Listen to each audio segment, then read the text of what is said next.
Hey guys, welcome back channel. This is Megan MC Action and we are going to react to pinakaibang bagay na nakita sa Siberia. Subscribe niyo si Mr. Pantaso. Let's go. Wait a second. Okay, yan na, let's go. Let's go. Ang Siberia ay malaking rehiyon ng Russia. Kilala ang lugar na ito dahil napakaraming misteryosong bagay ang mga nangyayari dito.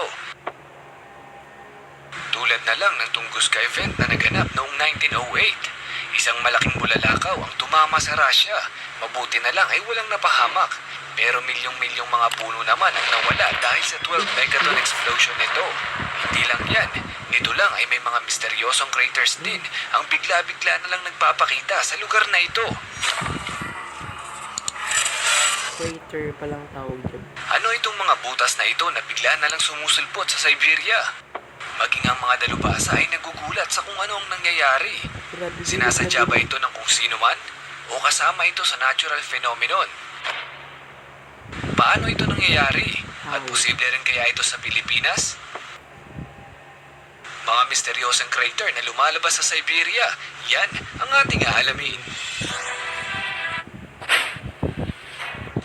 Ang Siberia ay napakalaki. Sinasakop nito ang 77% ng Russia. Pero 23% lang ng populasyon ng buong bansa ang nanggagaling dito. Malawak ang Siberia, pero 40 million lang ang taong nakatira dito. Samantalang halos 110 milyong tao naman ang nakatira sa natitirang bahagi ng bansa.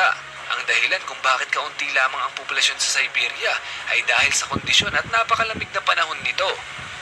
Napakaraming issue sa parting ito ng Russia. At ngayong araw ay i-reveal natin ang numero 1 misteryo na nangyayari ngayon sa bansa. Tulad na lang ng mga misteryosong crater na ito na bigla na lang lumilitaw sa kalupaan nila. Ang isang ito ay matatagpuan sa Yamal Peninsula, Siberia, Russia. Natagpuan ito ng mga journalist noong July 2020. Ang haba nito ay umabot ng 70 meters, samantalang ang lalim nito ay nasa 50 meters.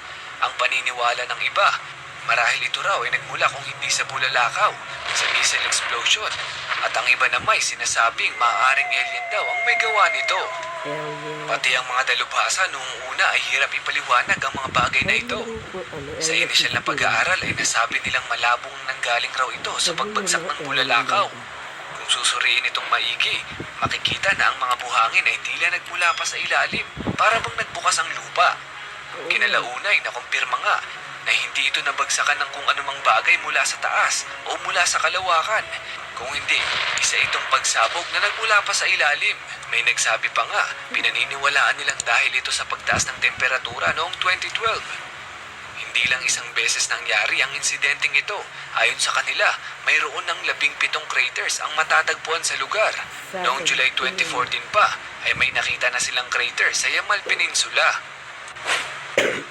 Ito si Dr. Sue Natalie, isang Arctic ecologist, eksperto sa paggalaw at sa mga phenomenon sa ilalim ng lupa. Aniya, maaaring ito ay isang panibagong geochemical process at hindi nila inaasahan ang ganitong klase ng pangyayari sa ilalim natin.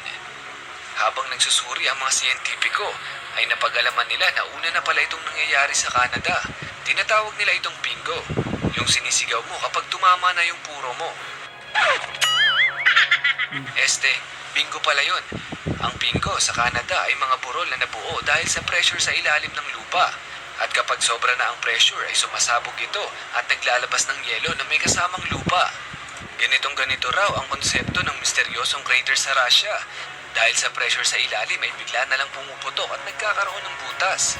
Ang mga misteryosong crater na ito ay mayroong mga gas pockets sa ilalim na nagmula sa natunaw na permafrost. Ang mga permafrost ay mga yelong na iipon sa ilalim at umahalo na mismo sa lupa at nagiging parte na rin ito. Tumatagal ito ng 2 taon o higit pa depende sa bansang kinalalagyan. Pinaniniwalaan nilang mas malakas ang pagsabog dahil sa mga pinaghalo-halong elemento kasama na rito ang methane, yelo, tubig at putik. At dahil sa pressure, ito ay naiipon, lumalaki, umaangat hanggang sa ito'y sumabog. Para itong isang cryovolcano o isang ice volcano, pero di tulad nito na nasa ibang planeta. At pwede lang mangyari sa isang dwarf planet gaya ng Ceres. Wala pang nakakakita sa mga misteryosong crater na ito kung papaano ito aktwal na nangyayari. Pero noong 2017, may isang pastol ng mga reindeer ang nagulat. Nakarinig daw siya ng isang malakas na putok sa isang dako. At nang nilapitan niya ito ay nakakita siya ng napakaraming usok na nagmumula sa ilalim ng lupa. Ayon pa sa pag-aaral, ay posibleng nangyayari ang mga bagay na ito dahil sa pagbabago ng klima. Unti-unting nalulusaw ang mga permafrost sa ilalim ng lupa na nakakabuo ng pressure na siyang nagiging dahilan ng pagsabog. Naku po, huwag naman sana mangyari ito na kung saan nakatayo ang mga bahay sa Russia o sa mga lugar kung saan maraming tao. Pero ano naman ang epekto nito sa kalikasan? Sa kasamaang palad ay may epekto rin ito sa ating atmosphere. Dahil naglalabas ito ng carbon dioxide, mayroon din itong methane gas na sobrang concentrated. Na kapag nalanghap natin ay maaari tayong isugod sa ospital dahil kaya nitong madami siyang ating baga ng mabilisan. Ang gas na ito ay makakasama sa ating atmosphere. Inihalin tulad ito na mas malala pa raw sa epekto ng pagsusunog ng mga plastic na kaibigan. Pagsusunog ng mga disposable na plastic. Ang sunod na hakbang ni Dr. Sue Natalie ay gagamit sila ng satellite data para makita at masuri ng maigi ang mga craters. Aniya, ang una nilang susuriin ay ang mga lokasyon nito, kung may pattern pa, para ma-identify nila kung saan posibleng lalabas ang mga susunod na craters. Baka naman mamaya lumabas ito sa bahay ng kapitbahay niyong maingay. Pero baka mamaya may napapaisip na dyan at nagtatanong, nangyayari din kaya ito sa Pilipinas? Ang sagot ay hindi. Dahil una sa lahat ay walang permafrost sa ilalim natin. Pag naghukay ka sa lupa dito sa Pilipinas ay wala kang mahuhukay na yelo.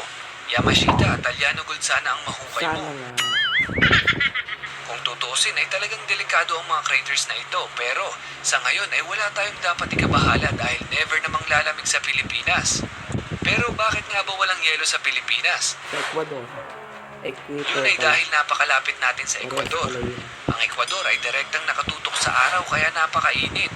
Ganon din ang dahilan kung bakit sobrang lamig sa North Pole at South Pole ng ating planeta dahil hindi sila direktang nakatutok sa araw. Ganon pa man, kahit walang yelo sa atin ay pasalamat tayo dahil hindi tayo nagkakaroon ng mga ganitong klaseng craters. Kung tutusin ay napakarami pang misteryosong bagay ang nangyayari sa rehiyon ng Siberia. Pero hindi natin kayang ilahad sa isang video lang. Sa ngayon ay patuloy nilang binabantayan ang lalawigan. Siyempre, kapag may bago at mga kakaibang nangyayari sa lugar na ito ay isasama natin yan sa next video. Pero bago tayo tuluyang matapos ay... So yun na, don't forget, madami naman tayo natutunan naman tayo. Don't forget to like, subscribe, share this video, click the share button para update kayo sa videos natin araw-araw. And we will see you to the next reaction video. Goodbye.